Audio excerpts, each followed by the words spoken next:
My favorite thing that I can ever say has been published was I wrote a Pokemon article for Playboy. And the panel that it's based on is tomorrow at 4. Pokemon is Mythic Narratives. So if you want to hear the pitch I gave to Playboy about Pokemon, 4 p.m. tomorrow. I also am one of the original writers for Real Otaku Gamer from back in 2010. I've written for Anagamers. I've got an article coming out in Unwinnable this I've next also month. written for Unwinnable Yep, as well. we've written for Unwinnable. I'm picking up her slack at Haywire now that she's got an actual job. And yeah, I pretty much just, if someone asks me to write something, I write it. If I have an interesting idea, like right now I'm trying to shop around an article on the construction and perception of gender in Final Fantasy, and for some reason nobody wants it. So I'm still writing it. And I also have an unpublished article about the psychology of being addicted to World of Warcraft, because that game sucked 8 years out of my life. But these are some of the things that I just write I write because I enjoy writing, and if someone will take it, someone will take it. Cool. So what I have in front of me here, and you notice we don't have slides. This is just got conversation. I have a lot of questions that I want to both talk about from my own perspective, and also the other two panelists have them talk about. And then from there, we'll probably be able to take some of your questions as well. But I've got a bunch of different things that I want to touch on here. First of all, how do you break into this freelance writing about games thing? For me, I started doing games writing when I randomly got a bug up my butt to erase my old blogger that was just about me and just write about video games on there, because I was really interested in writing about video games. So I wrote a big thing about Shadow of the Colossus, and someone from Kotaku hit me up and was like, hey, that was a cool article you wrote. And I was like, what? Where'd you come from? And they put it on Kotaku. And it was like, oh, that's neat. I guess I can kind of do this. But for a while, I just sort of posted this to my own blog. And then eventually I had a friend of a friend who was like, hey, I run this video game site. You've written some pretty decent stuff. You want to write a guest essay? And so I wrote a guest essay. And then from there, I got connected to a bunch of other people who were doing essays. And then from there, he's like, just keep writing for the site. So I was like, all right, that sounds cool. And I'll write something else for someone else every once in a while. But I'm a little bit different in that I don't really freelance. I have a staff writer position. But I'll talk a little bit about what that means to me, because it's different from what you might, it's not my full-time job. It's a part-time secondary thing that I do as in addition to my day job, and it's always been a secondary thing for me. So, as opposed to me, who kind of fell into it by accident. I find, who here has struggled with writer's block or creative block of some kind? Now, I get that still, but I find that paying the bills is a real motivator of, not so much, oh, I have to turn this in tomorrow or else I don't get paid, but this idea of, I got into it when I was still in college, and this idea of, oh, hey, I have something to say and people might listen to it, great. Oh, now, if I'm doing this because I have no other job, or I'm a student and I'm still kind of, not quite in full-time employment, I need to pay the bills. I have phone bills, $50 goes a really long way when you have nothing. And $50 that you might get for a list for Paste Magazine pays my phone bill. So I learned very early on to be like, if you want a list, I can do that by the end of the week. And then it might take a month to get paid. I started out getting into freelancing, though, by being that really weird person who was the English major that was interested in tech and analyzing things. Also, there's a lot of crossover between the anime cons and video gaming. So I kind of fell into it sideways. And in my case, because I was still a student for a long time, I ended up getting into the venues that were like, oh, hey, I'm doing a game site. Would you mind doing a list of the Steam sales this week? Okay, sure. Oh, hey, I see you have a piece of Razer hardware for, accessory hardware already. Do you want to do a review on it? Great, sure. In no cases was I paid for that, for the initial few years. I think my last review copy of anything I had was in 2011. So it was a very different approach than some people might think of, oh, I'm going to do this, I'm going to get paid. Getting paid, No. it's not easy. I wrote for Real Otaku Gamer for years, and I love that site, and I love what they do. The reason I stopped writing for them was because I was starting to find paid gigs. When I started out with ROG, it's because they were looking for writers, and I just, I needed something to do. I wanted to write more stuff for other outlets instead of just for my own website, and it kind of just worked. And Andre, the guy who runs the site, he referred me to a couple of other sites and a couple of other sites and a couple of other sites. And eventually, it's just one of those things with me where I started becoming omnipresent in the anime fan community, especially at conventions. So the people that run the websites or started running the magazines would be like, hey, Charles, we need something done. Could you write this for our website? That's how I got the Anagamers piece, was because Anagamers asked me to write something for the website. With Playboy, it was literally, hi, my friend Kit wrote for you. Can I write for you? It's about Pokemon. And that was it. And I got an acceptance like a day later. And in my case, it was literally, I trolled Twitter. Yes. I have Hootsuite open on a separate tab, so I have Twitter always on. And I just so happened to see, scrolling in my feed, the editor from Playboy, the games editor from Playboy going, yeah, we're looking for pitches. And I'm like, oh, really? Let me open up my email right now. It's a lot of luck. I mean, I've sent out pitches to more than a dozen sites over the course of the last month, and I've only heard back from 2 of them. So it is definitely a challenge getting involved in it, and a lot of you can't underestimate luck and knowing people, because they always say about like your skill will shine through. Yeah, but if you don't know anybody and you're not there in the right place at the right time, you can be the greatest writer in the world and no one will notice.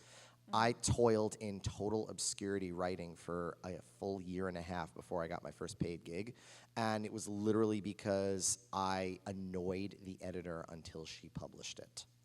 I also have to kind of segue into this of starting out, you run into the experience problem of you need experience to build a portfolio to get paid gigs, but to get experience, you have to write for places, and it's kind of looking for those jobs on Craigslist that say we want 2 years of experience for an entry-level position. Which makes no sense, but how does this work? It's a catch-22 for experience, yeah. And what a lot of people do, and I've been kind of wrestling with this because I'm a big fan of paying people for creative work, is if get a free blog and write on it. Because write also a then lot. Write a lot. Yeah. Because then you have creative control. You're already paying for things that are in your control. You could pay for the hosting or find like Blogger, or back in the day we did LiveJournal. Like there are ways to do this, and kind of again, Facebook and social media go a long way in these sorts of connections, and just start talking to people at cons or on Twitter or Facebook. So a common piece of advice that you'll get is don't write for free. But I think that advice has a caveat, which is that at first you're probably going to be writing for free. But the advantage to that is like the advantage that I have, which is like that I can write about whatever grabs my interest for the most part. And if you're writing for yourself for free, then you can do that, right? You can write about whatever you think is the best. The thing is that when you get to the point where you're freelancing, you have to submit pitches, and I really want to segue into that and ask like about that pitch process as well, but you had something to say. I would just be very adamant about this, since it's something that I've encountered. If you write for yourself, because then it's a discipline thing and it's a passion thing, but for the love of God, buy your domain name. Yeah. Nothing screams unprofessional than blank.com/username. When I started out, I got a blogger, and I bought the domain rights to Study of Anime that very day. And it literally helped me land a bunch of early gigs, both in lecturing and in writing, because they saw studyofanime.com. Was it a blogger? Yes, but it shows that you at least have the wherewithal to own your domain, and you'd be surprised. It's kind of like, why do you need a college degree to get a job that doesn't require a college degree? Because the people hiring for it want to see that you took the wherewithal to do something. I have discovered that I was told to my face by someone that because I owned my own domain name, they actually looked at it, as opposed to seeing blogger.com/whatever, or they actually, since you own your name, it actually will draw more interest in what you do, because it shows that you at least you're thinking forward.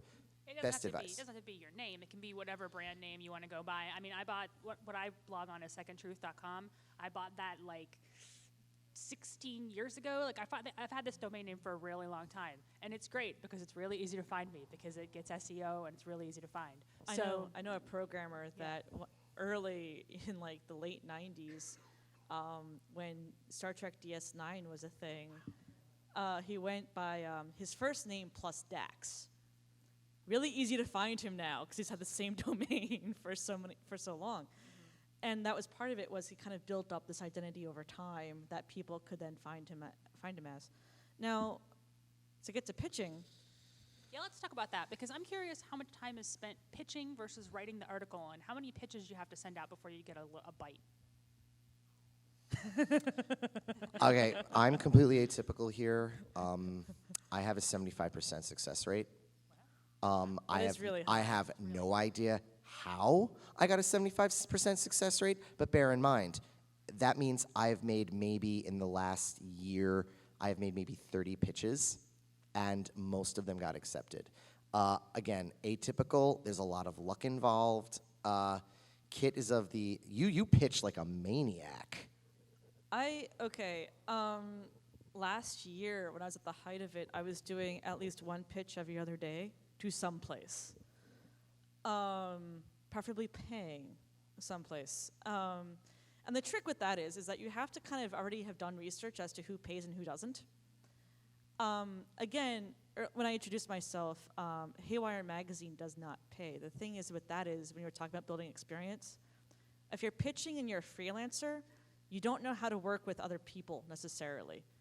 So what Haywire does is that they put you in touch with editors managing columns or something like that. And you get used to pitching, you get used to deadline writing, you get used to, the discipline of it and working with an editor constantly with you.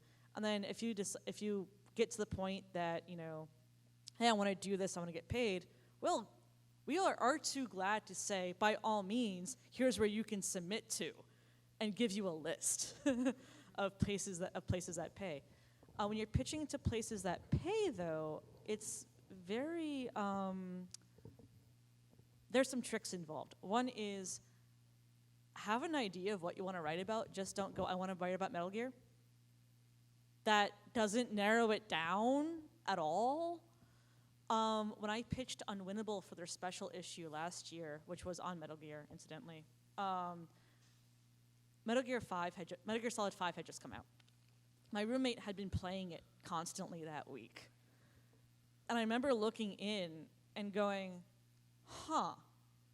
this is very interesting, about what they do with time, because you're never in the present day when the game takes place in the present day. Like, as a player, you're always moving around in time. The player character is always in a different era than you are. So in Metal Gear Solid 5, you're in the late 80s, and so you're faced with, the player knows what happened in Afghanistan after like 1989. Obviously we have some knowledge of this now, but the characters in the game don't. And I wanted to write about the politics and time movement in Metal Gear Solid 5. And Unwinnable basically went, you want to write about what? I want to write about this. What do you mean by politics and time? Well, this is what I mean. Okay, write exactly what you just said to me and just make it longer. That was the essay. In some cases, you'll be asked to provide an outline when you pitch, and you'll be asked to at least provide 3 samples of your previous work. Mm-hmm. Again, have a portfolio. That's what you have to have experience to get experience. Happens. Yeah. That being said, what you can also do when you're pitching is, and this happened in my case as well as Charles's case. Again, unwinnable example. Unwinnable just is, I guess I can say this now. There was an issue that they're doing about Japan. Mm-hmm. Yeah. And we go to anime cons. We go to a lot of anime cons. I just got back from Japan a couple of months ago. My bachelor's degree was in East Asian Studies with the Japanese mind. And so by the time they're like, yeah, we're looking for pitches, we're like, so, How much experience do you want? Because in addition to these samples, we also have the education, we also have the experience. And if it's relevant, put that down your pitch. If you're writing about folklore and mythology and you're a minister, mention that, you know, if it's relevant. A trick that I've discovered that's kind of a weird thing, and I've noticed this like based on feedback that I've gotten about pitches and so forth, is that people don't just want you to write about a video game. No, they want you to write about a video game plus this other thing, you know. And that's a really common, like, and that's like one of my questions, like here, like, what's the most likely type of pitch to get looked at? And I feel like the most likely thing that I've seen, especially if you're writing like a critique, isn't just like, hey, can I review this game? Because unless you've developed like a rapport with that site or you're already a staffer on that site, they pretty much take reviews or reviews. But that's like not as interesting as I have this weird area of expertise and I can combine it with a game in some cool way. I mean, is that the feedback you guys have gotten? That's the feedback I've gotten. One of the articles that I pitched and just went live, I think, last month was an article on the game Journey. Please go to the Journey Live, Orchestra Live here. It's amazing. But the game Journey, when I was introduced to it, was literally, hey, this is a game about Buddhism. Sit down and play it. That was him doing that, by the way. Sit down, play this game. It's Buddhism, the game. I go, okay, now I want to write about Buddhism and Journey. Sounds like a great idea. And my editor was like, I would have never thought that by myself. There's these connections that, because people have different areas of knowledge, because you can't know everything about everything at every single time, so you kind of specialize naturally into things. One person might specialize in Japanese role-playing games since 1990. Some person may specialize in ROM hacks, you know, that sort of thing. And you kind of learn that you bring in this, whatever context and background you have to the games that you're playing. An architecture student might see different things in level design than an English major, for example, right? And so they'll encounter it different ways, and that's really what a lot of critique sites will be interested in, are what can you bring that is interesting, and can you back that up? One of my old articles that I wrote, oh God, it's been 6 years already, was a long-winded piece about existentialism in Final Fantasy IX. And it was one of those things where the editor, who had played Final Fantasy IX many, many times, had never noticed anything existential in the piece until I explained to him specific key scenes and how they reference futility. And he sat back and he's just like, I want more of this. Please write more of this. And it's literally only because I had existentialism on the brain at the time that I was able to work with it and make it work. One of my favorite memes is Business Cat, of him saying, think outside the box, I have to poop in it later. And I've discovered that thinking outside the box with anything is probably one of your greatest assets when pitching. It's one of your greatest assets. Like, my pitch to Playboy for the Pokemon article was incredibly long, and I spent a lot of time talking about why Pokemon is a landmark. I almost said, and bear in mind, all the people that were playing Pokemon, like that were 8 years old in like 99, are adults now. And the general response was, yeah, I love Pokemon, do it. So it's like, you gotta think, if you think outside the box, in pretty much anything you do, you will have the opportunity to present things in an interesting way. And if you can present them in an interesting way, I mean, like, and again, calling back to another thing, you can write about anything if you know how to phrase it.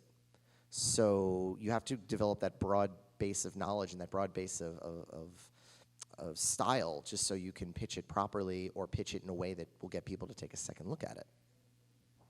But again, you have to back up those opinions. Yes. Not just, hey, I see this. Isn't this awesome? You have to say why, or what in the game makes you come to that conclusion. We were just in the Empathy in Games panel earlier today, and we were talking about it ranged from mainstream games like Final Fantasy VI and the scene with Celeste, you know, jumping off the cliff halfway through the game. But we're pointing to certain scenes. We're saying, you know, we're not just making the statement to be interesting or controversial. We're actually pointing to things in the narrative or the mechanics that we can point to or the manual or things that are more concrete and say, this backs up my opinion. And that's what you always have to remember. I always loved how the English translation of that was just like, oh, she's just going for a swim. No. That always struck me as odd, even as a kid. Like, wait, what? Will someone please That's think not of the obviously children? what's going on, yeah. One of the questions I had on this list, which I think, again, I know your answer, but I wanted to know what's your favorite piece that you've written, and it's probably the Pokemon piece, but Actually, no. I love the Pokemon article. If I had to name my favorite thing that I've ever written, it's either it was a retrospective I did for Real Otaku Gamer called "The Place I Will Return to Someday." Final Fantasy 9, 10 years later. It was just a retro. 10 years after I played FF9, I sat down and wrote a long-winded rumination about why I loved that game. And I gushed in it, and I put all of my fanishness into this one little piece. I threw in a picture of Ian Malcolm, and I just really enjoyed writing that. Like, some of my favorite pieces are the ones that I published either on my website or on a smaller blog, because one of the things when you write for a big site, my Pokemon one is the most read thing I've ever done. Lots and lots and lots and lots and lots and lots and lots of hits for that one. But I was writing for their formula. The pieces that I've written, like Misunderstanding Anime, The Place I Will Revisit Someday, or I wrote a long-winded piracy discussion for Otaku Journalist. These were the pieces that I'm the most proud of because I was given mostly free rein to write about what I wanted, and I was given free rein to just explore my own emotions. Those are the pieces that I think would be the best. And I was telling Kit this the other day. It was hard as hell to determine what my favorite piece is. yeah, and I would also agree with that because I think anytime that I've gotten through the process of like I had to pitch this and then it got accepted and then I wrote about it, I haven't loved that the way I've loved something that I was like, I just have a bug up my butt to write this thing and I'm going to write it and post it right the heck now. So all the stuff that I've written that I thought was really cool was stuff where I just took like a risk and wrote something strange. I mean, I reviewed Dragon's Crown and that went viral. Which was wacky because I did a really strange format for the review and I just kind of wrote about like my feelings about the art for a really long time, and it wasn't like your ordinary format of a review. There was a lot of jokes in it and like humor, and then it got kind of circulated around. This is a really interesting game review. This is a different how people usually do. I also did a Halo 4 piece before I worked for Microsoft that I really, really thought was cool, that I liked writing, although it didn't get the same kind of traction. I'm just happy with it. So. Well, I think in terms of what your criteria are for a favorite piece kind of varies too, because there's the most popular piece, which may not be your favorite piece to write. So the idea of kind of what success is to you as a writer kind of plays into it. That being said, the quirkiest piece I remember writing recently, which was the off-world piece. It was less formulaic than some other venues I've written for, so I had a little bit more freedom in how to format everything. And I remember it was how developing indie games especially are like, or game jams, things like that, were like collaborative Heian-era Japanese poetry. I loved that article. And it was just so kind of out there. And people were like, what do you mean by like, this is very specific? And I'm like, who here's heard of haiku, right? That's one part of what Renga are. Renga are linked poems. And so I was basically likening game development to linked poems. And I had some examples, and it helped that at the time there was an article on Offworld previously that was on how hip-hop can help you program. Because the way that the stanzas and everything are laid out, there's a formula to it, and once you learn the formula, you can kind of program it and kind of riff from there. And it was really fun to kind of have that out there premise, but link it back to articles that had previously been done. I kind of liked that. But at the same time, there were a few articles that I thought were good ideas that I did not end up liking. On the flip side of that, there was one that I pitched that is still in editing about marriage mechanics in MMOs. Which to me sounds fascinating, but like actually writing it became such a chore that it's one of my not most hated pieces, but it's like, just wanted to get it over disliked that Unwinnable article I wrote. It was on the construction of Japan as a fantasy land, especially if you go to Akihabara, where they try to sell you a lifestyle that doesn't exist. And I hated writing it. I hated revising it. And even though the final copy passed edits, something about it feels wrong. I can't quite put my finger on it. But you still pitched it, and then once Oh you yeah, had it in there, I pitched it, I had wrote to it, work. I did it, Yeah. and I'm not happy with how it turned out personally. But everyone's got that. If you've ever, who here has created something that they hated in the end, even if other people liked it? Yeah. Our standards are incredibly high. And that's another thing. That's another piece, another great, valuable piece of tip. It doesn't matter if you like it. Does your editor like it? Do your readers like it? If they like it, then congratulations, forget about it. You did it. It doesn't matter. Like, I hate my master's thesis with a fiery vengeance, but everyone who's ever read it liked it. That's just how we are. We're writers. We're creatives. We're going to have that. That's another thing you need to learn. You need to learn to cut the cord. And this is great for any kind of writing, because if you keep things held up in edits, eventually you lose your publishing window, or they just say, oh yeah, we're just not interested anymore. You're taking too damn long. And you have to know the outlet that you're writing for. If an outlet has a particular editorial style and you pitch them something that's completely out of the realm of what they usually write, that's just not going to happen. And you don't necessarily have the freedom that you might think to write about whatever once your pitch is accepted. They might say, okay, yeah, but you have 1,000 words. We need this in the first paragraph. And it gets very specific sometimes. And that's another thing I like to bring up. And we mentioned Otaku Journalist earlier. Lauren Orsini does a wonderful site called Otaku Journalist, where she talks about niche writing and niche journalism. She has a book.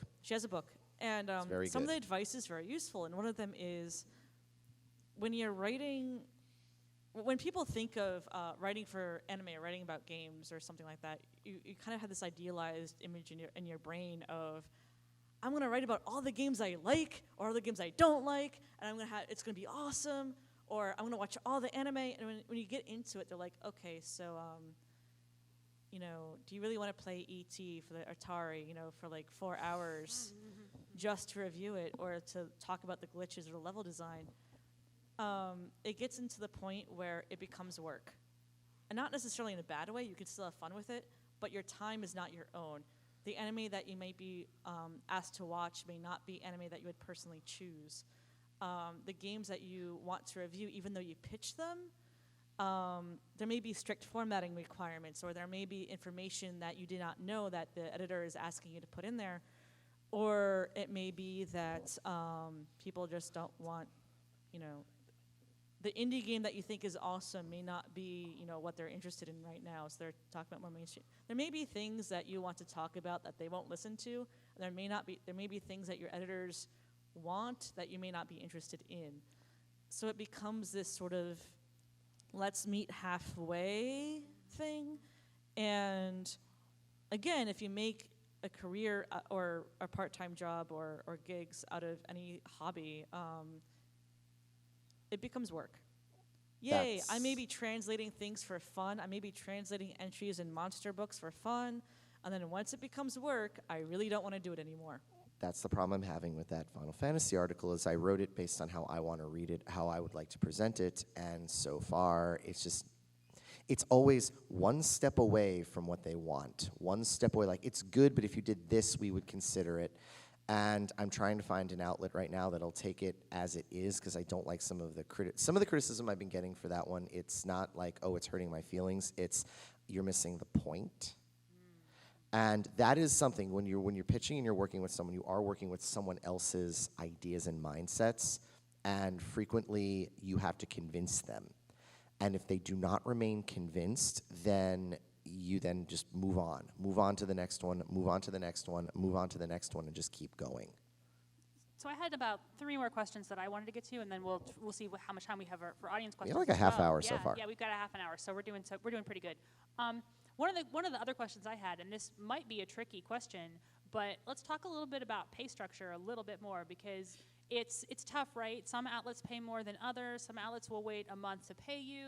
Lots of outlets don't Most pay. outlets will wait a while to pay you. Right, right. And also alternative forms of funding. For example, you mentioned the Off-World Kickstarter. We can talk about that as well, like other ways to get paid. Oh, no, in Off-World's case, I'm going to talk about the Kickstarter for a bit. In Off-World's case, what happened, there's a compilation Kickstarter that's currently on where they have a nice print version of some of the essays. It's the art and the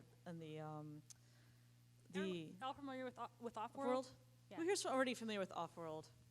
So Okay, probably great. should go into it A few little people. bit. Offworld is it's done by Boing Boing, I think, and it's kind of their kind of alt news site. It's kind of their where the critiques go into, where the again, I that's where I pitched my article about comparing it to ancient Japanese poetry. You know, that's kind of where that kind of goes into. And they've had really great essays. I think there was one that a friend of mine did about religion in Dragon Age, and about how Metal Gear Solid 5 or Metal Gear Solid series has eye candy, but for girls. Like, you're viewing it through not just the male gaze, but the female gaze, which is very interesting.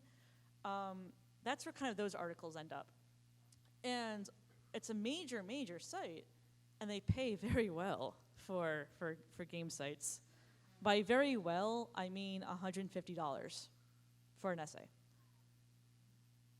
That is substantial to me, but at the same time, keep in mind, if you're a freelancer, you're gonna have to pitch a lot to get anywhere close to paying your bills. So a lot of people have other jobs on the side, things like that. Playboy pays even better than that, but it is a challenge trying to find the right topics. Yeah. For example, Playboy does not blend fandoms together, so their games is their games. They do not allow anime and games articles in the games channel at all, because the official policy is to keep them the separate. audience doesn't see any value in the crossover. And that's how they do it. I pitched an article on anime-based games, and they just said, we don't think there's a substantial crossover in our readership to work with this. It's a great idea, but we can't really do it. Mm-hmm. So it can be challenging to find the right place to do it and to run with it. Right. In Offworld's case, there's also the question of rights involved. When you do a gig on spec, when you write an article on spec, you basically sign your rights away. The editor is supposed to make reasonable edits to it only, but they may change it for a more link-baity type title, like one weird trick about this game sort of idea. Getting your headline changed is a super common thing. Like, you'll title your article one thing, and then you have no idea what title it's going to end up posted under. It's gotten to the point where I don't even bother with titles anymore. I just I just expect it to be changed, so I don't even have one. I do exactly the same thing. So you sign these rights away, and in Offworld's case, what they did was you preserved the reprint or republication rights. So when they did the compilation Kickstarter, they actually had to go around and not only ask the people who had previously contributed, that they previously paid, for permission to reprint their work. They also say, oh, by the way, because we're doing a Kickstarter to fund the printing of this book, we're going to give you money for the reprint rights too.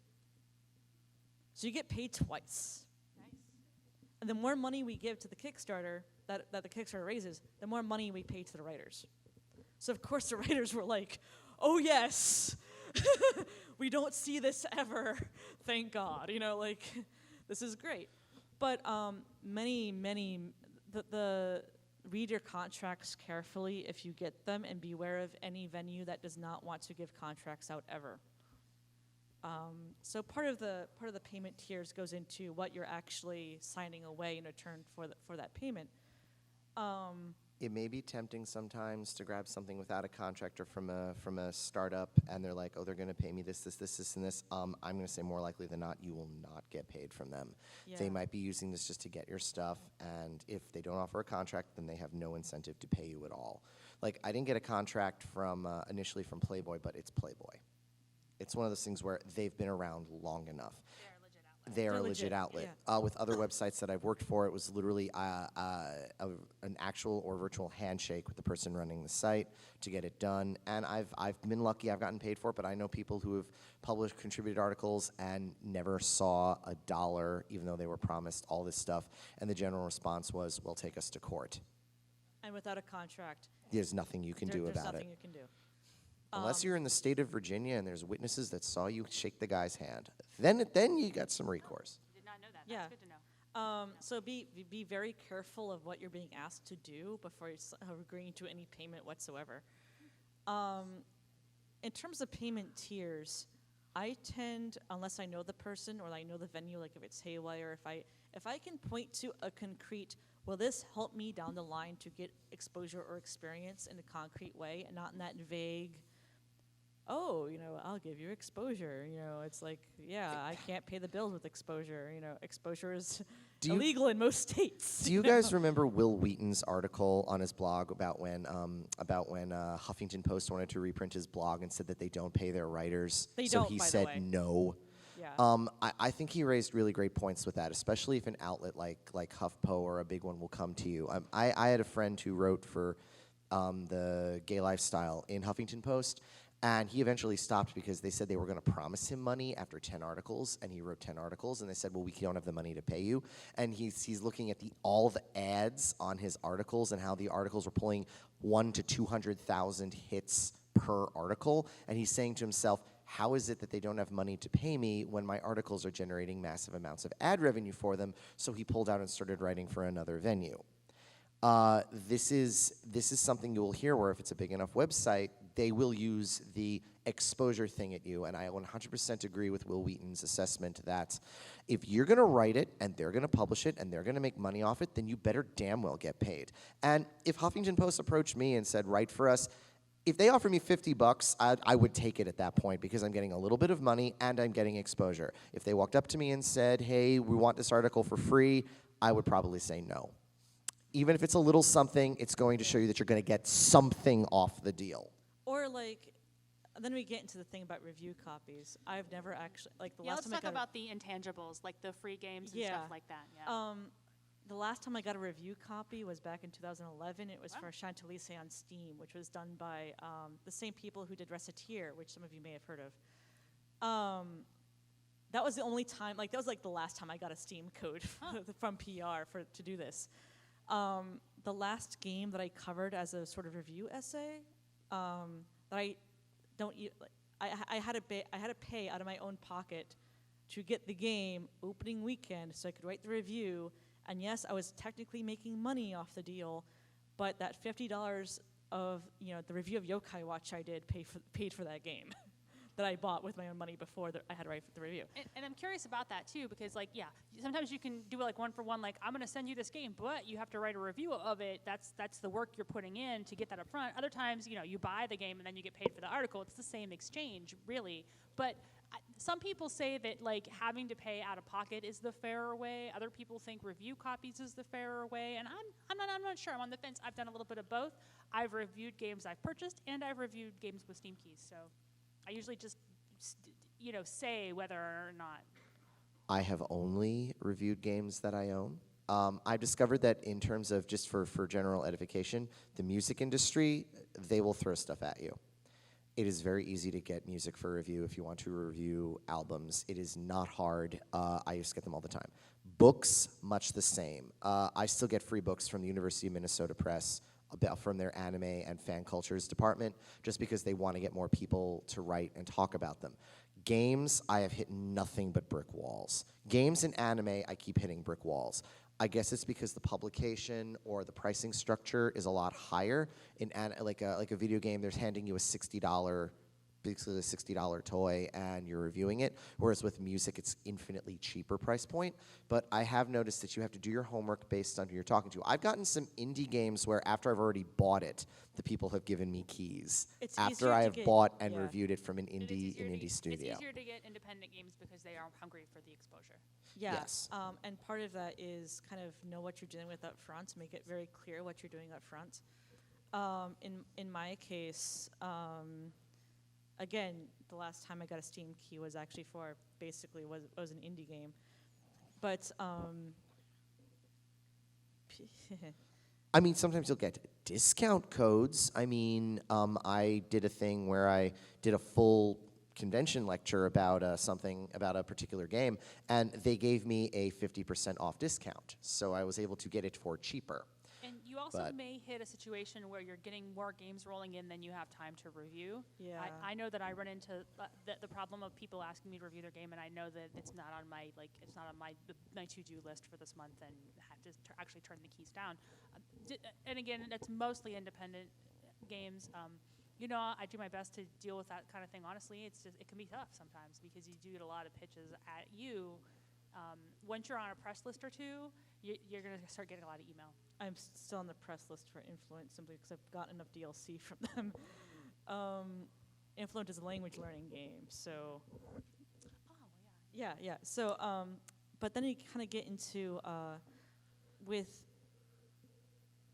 especially now, and especially when I got started in writing about games, everybody's kind of asking like, oh, I want to write about games. This is going to be so much fun.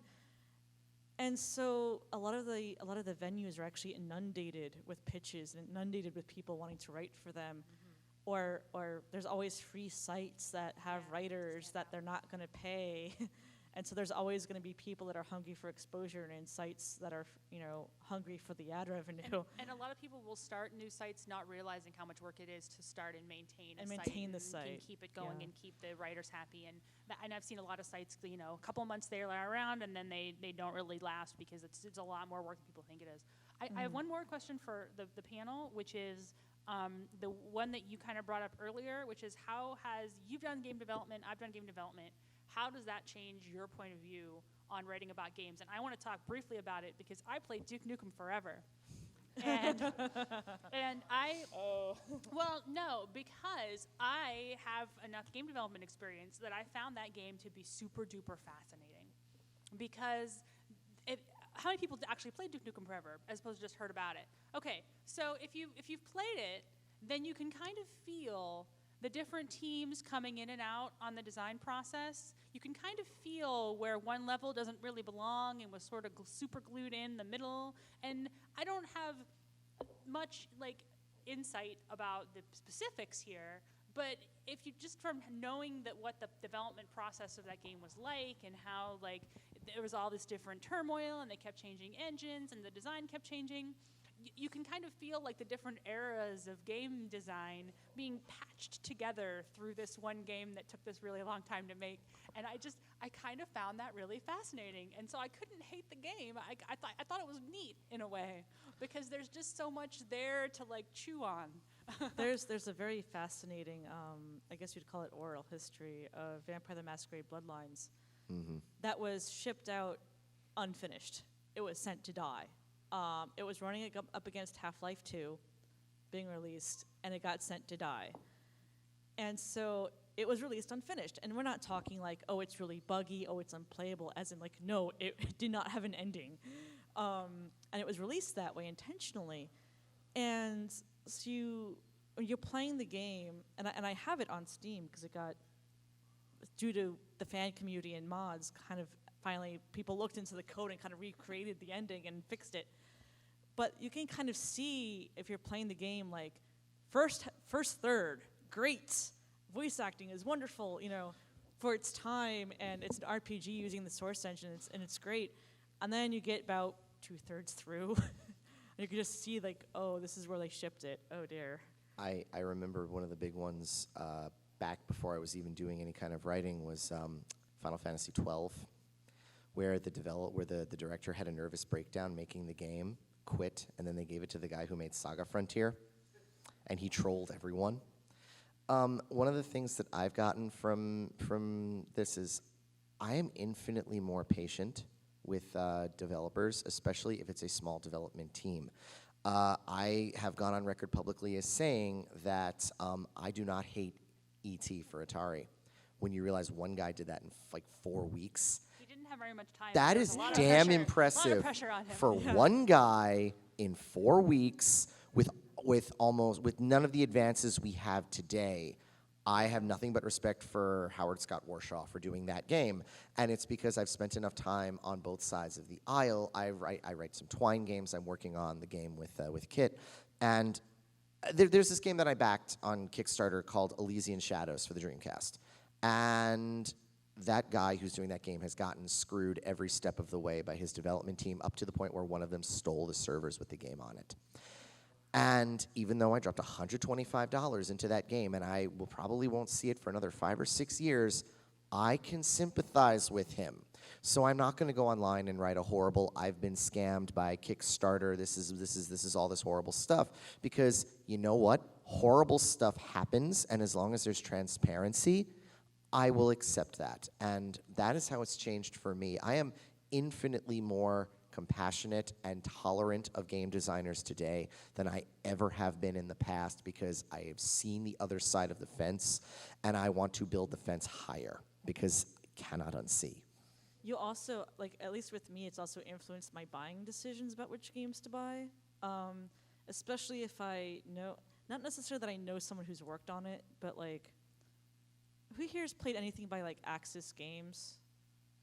Okay. Axis Games also did like the 999 series and Zero Escape. Yeah, they localized it. So I used to know one of the localization editors. And that was why I bought Virtue's Last Reward. They did a bang-up job, by the way. Nice, Yeah, nice it was work. actually quite nice, yeah. But I'm like, I never really heard about the Zero Escape games before, aside from my friend describing 999 as like this mashup of Battle Royale meets Phoenix Wright. And yeah, it's not wrong is the thing. And so I was like, okay, Zero Escape, kind of heard of it, but not really interested. And then I heard about, oh, hey, the localization is really good. Axis Games is known for its localizations. And then all of a sudden my ears were like, really, where can I buy this, you know? And it's gotten to the point now that if I see Xseed Games or if I see Axis Games on a game cart label, I seriously consider buying it.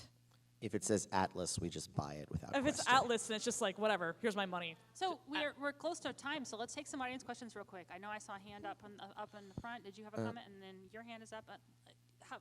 We'll go you first. Yeah, with the two hands, fingers up. Yeah, go ahead. You guys have only talked about written, but there's been tons of prolific YouTubers. Oh, yes. Absolutely. Yes. You know, God, gaming I wanted historian, to get to amazing. that, like how videos have changed this whole process. It's a great question. I'm a huge fan of Pat Contry, and I am a huge fan of James Rolfe, and I am a huge fan of Gaming Historian. What I love about it is with video games, they are a visual and interactive medium. And when you see the gameplay footage and you see the YouTubers incorporating it in there, they give you a chance to at least experience it. And for some people that haven't had the opportunity to play a game, like for example, what Pat does with NES, he brings open those old school things. And I love that he does it on his own.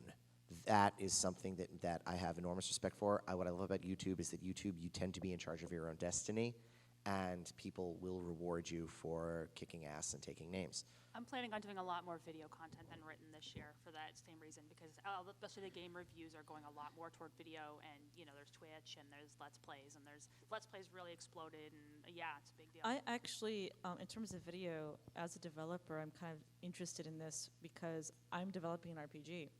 RPGs are really hard to demo. Like if you go down the indie showcase, they're really hard to kind of set up a booth and have people play it at a show. And so having like a Twitch channel where I can say, okay, I'm currently in development, or I'm currently working on footage of this game right now, but ask me questions while I'm developing the game. It not only helps with transparency in terms of development, but I've also learned that for like games that require more of a sit-down experience, that you can't just pick up the game and play it in 5 minutes and walk away. So narrative-heavy games, Twitch channels and YouTube channels are very good for that. There's also archiving. One of the great things Yeah. about video reviews is that you can build up a standing archive that you will eventually be able to share with other people, especially if they can't get their access to the physical games. That's another reason why I like the retro gaming channels, is if you don't have the money to buy yourself a Sega Genesis and a bunch of games, you can watch other people play through it. The Let's Plays do a good job with that too. I tend to skew retro in my appreciation because it's very easy to go online and find modern contemporary games in the contemporary time period.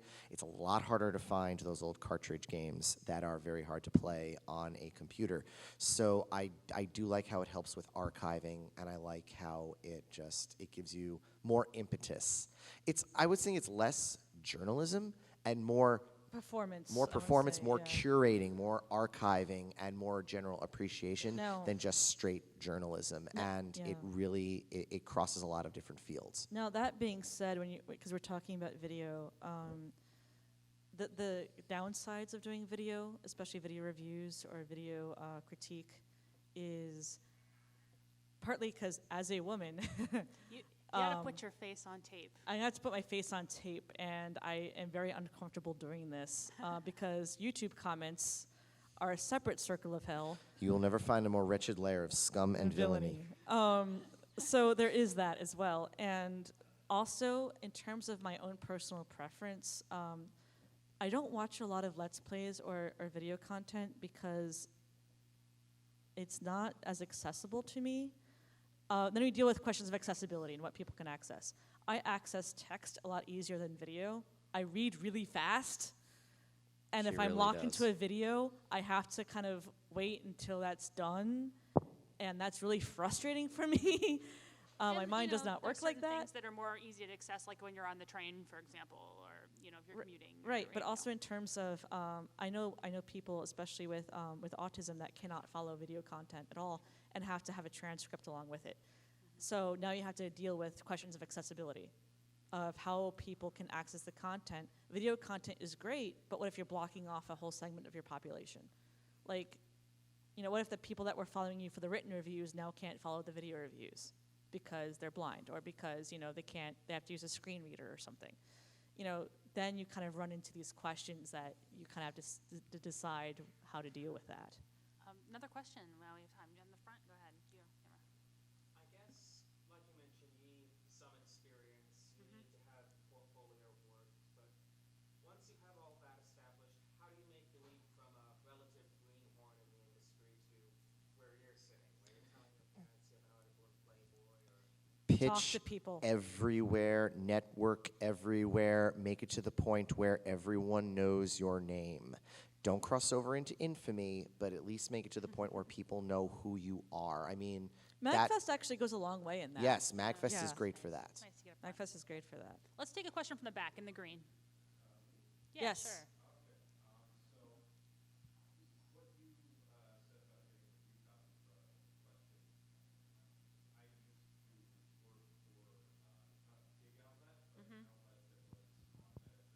Oh, okay. Okay. I love not being on Metacritic. That makes me so happy.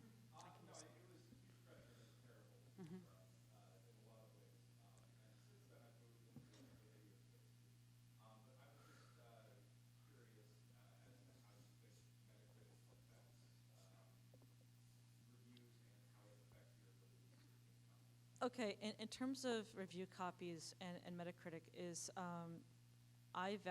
most of the venues that I work with vastly prefer going away from number scores and are more interested in the connections that people have to other things in the game, or oh hey, we're going to analyze the art of this particular game, compare it to existing styles or what they're using, and so numbered reviews and that sort of Metacritic type style isn't what they're looking for. Numerical reviews have this problem where it confronts your psychology.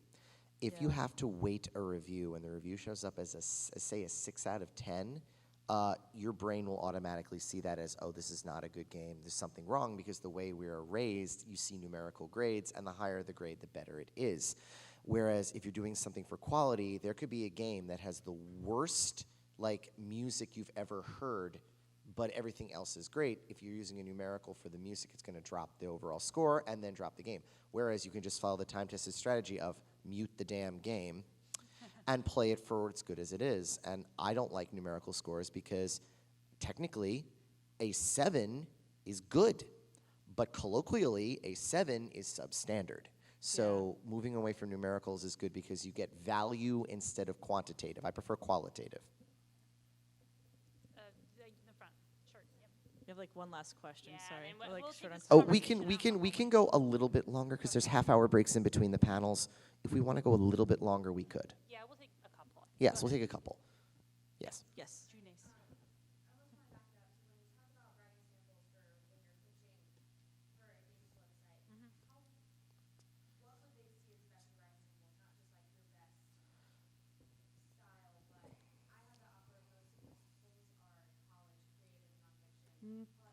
Nothing you did for a class. Nothing you did for a class. You don't want to look with.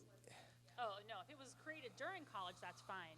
But if it was created If it was an for somebody's assignment, grade, yeah, if it was an nobody wants- assignment, yeah. nobody wants to really see that. Okay. It depends on what you're pitching. It depends on the venue. If you're pitching an article about, say, Pokemon and mythology, then your best bets to use for samples would be things on Pokemon or mythology, right? So kind of keep it The- related. Ironically, the articles I used for that when I pitched it were Misunderstanding Anime, The Place I Will Revisit Someday, and that long-winded rumination on Kill la Kill. And To be fair, Kill la Kill. 3 different styles showing that you can write very informally and casually, very formally, and something that blends the two together. So when in You, doubt, you know do what's you know that. what's a great one? Yeah. This is what I've seen. Cracked. If you can write something that would look good on Cracked, then you could probably apply that to almost anywhere, because Cracked is an excellent way of blending the casual with the educated. My favorite guy on Cracked is Pauly, guys whose last name I can't pronounce, because he has an amazing way of making it clever, accessible, and still having meat to it. So I would recommend looking up Pauly the Unpronounceable on Cracked. I can't pronounce his last name. He's Finnish. Try to look him up. He has an amazing writing style, and if you can study his writing style, you can actually find out how it works a little bit. More questions.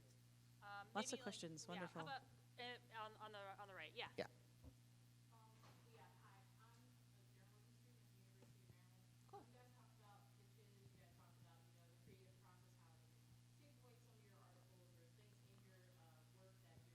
Right.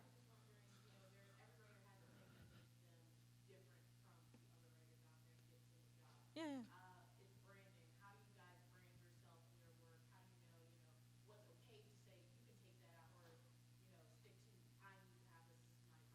So we're talking about like brand and voice type questions here. Okay.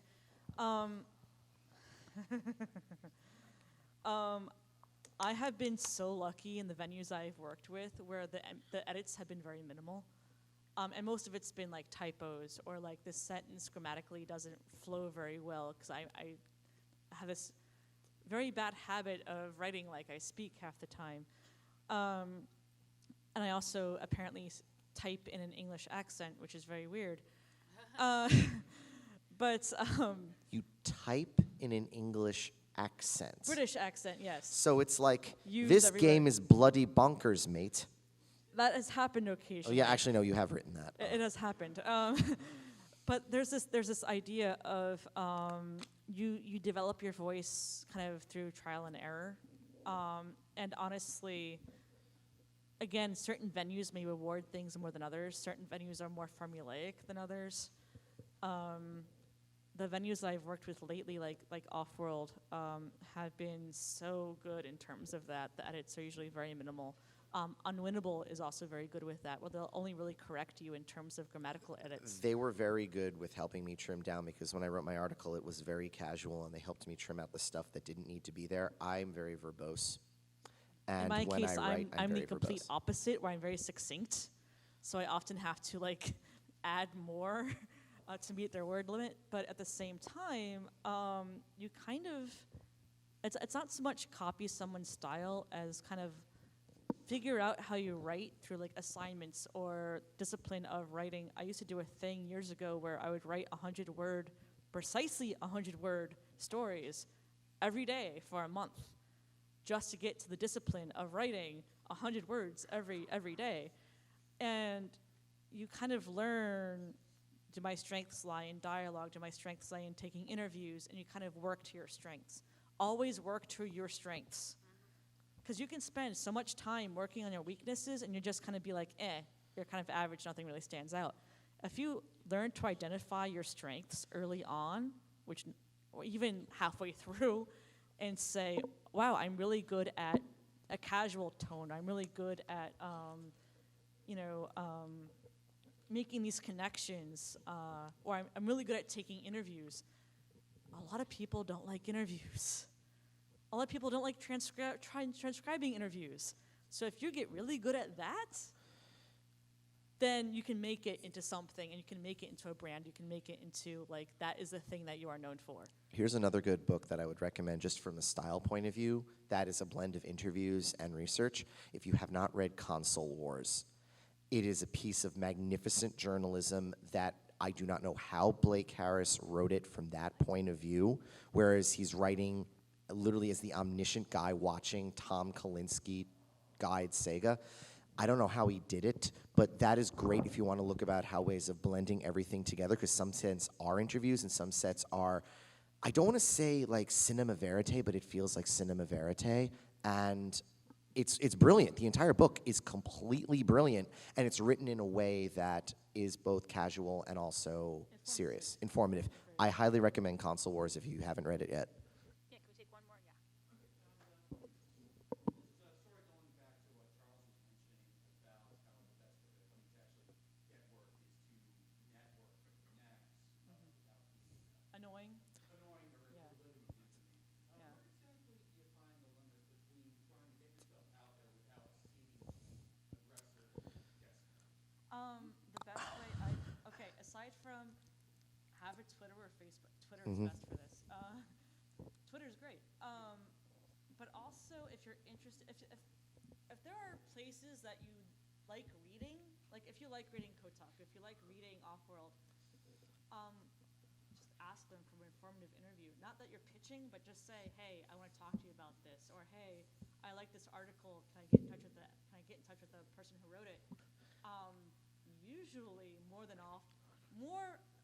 often than not, they're willing to help you out. I had a friend who used to write for Bleacher Report, and he got involved in Bleacher Report simply by commenting on Bleacher Report articles and commenting in such a way that it wasn't just ZOMG WWE sucks. He would literally write 300-word posts that were direct responses to the articles. And then one day he was approached by Bleacher Report and is like, would you like to write an article? I see this happen on Vox Media through Cage Side Seats. I read a lot of wrestling blogs. I have seen that people who write really valuable pieces tend to find a way to get them noticed. Again, also following on Cage Side, again, it's not video games, but I'm sure you can find it somewhere. They allow fan posts. If you find a site that allows you to do an open submission or something to like an archive that isn't seen on the main page, take advantage of that, because the very best writers from that drift to the top. And eventually you can find a position if your stuff gets a lot of hits or if your style conforms to what they have. A good one for games is gamasutra.com. If you've developed done Gamasutra, any yeah. game development, they allow community blog posts. Anybody can post, and they might just front page you. That can happen. Now, that being said, in terms of how to kind of get noticed without being, living in infamy sort of thing, is people talk to each other. People talk to each other a lot. Really small industry, by the way. Really small industry. Whether you're on the development side or on the writing side. We have both. Both. Yeah, development and writing. It's very small. And that's why things like MAGFest are very helpful, because I can say, hey, look, okay, like yesterday I was sitting in on a panel about not whether video games are artworks, but whether they should be in museums and like what the problems of curating them in museums are. And if you want to strike up a conversation, they had the person that helped organize, I think, the Smithsonian exhibit right there. You could go up to them after the panel and ask them questions.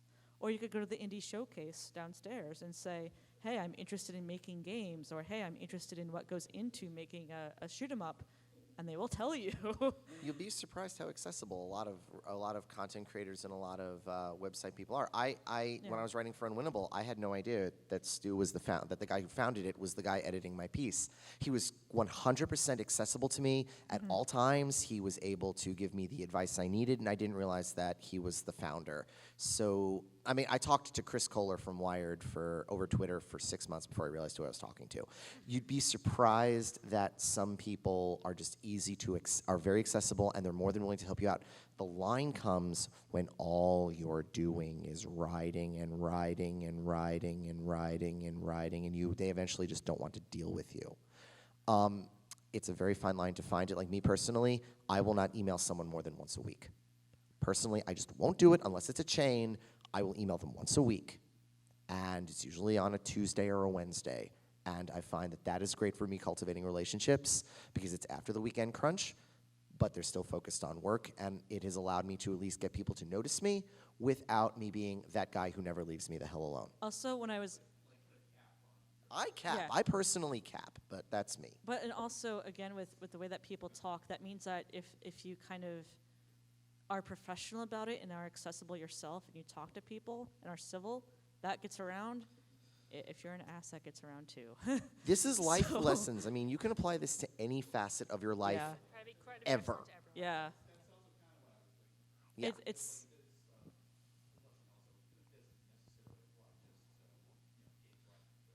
Anything you do that's No, it's creative, anything. It's anything you anything. do that's creative, anything you do that involves you working with other people, these are tips that will help you with that as well. Guys, thank you so much. It's great Yep. turnout. We Thank just you ran for over, coming. so- Yes, we ran over. But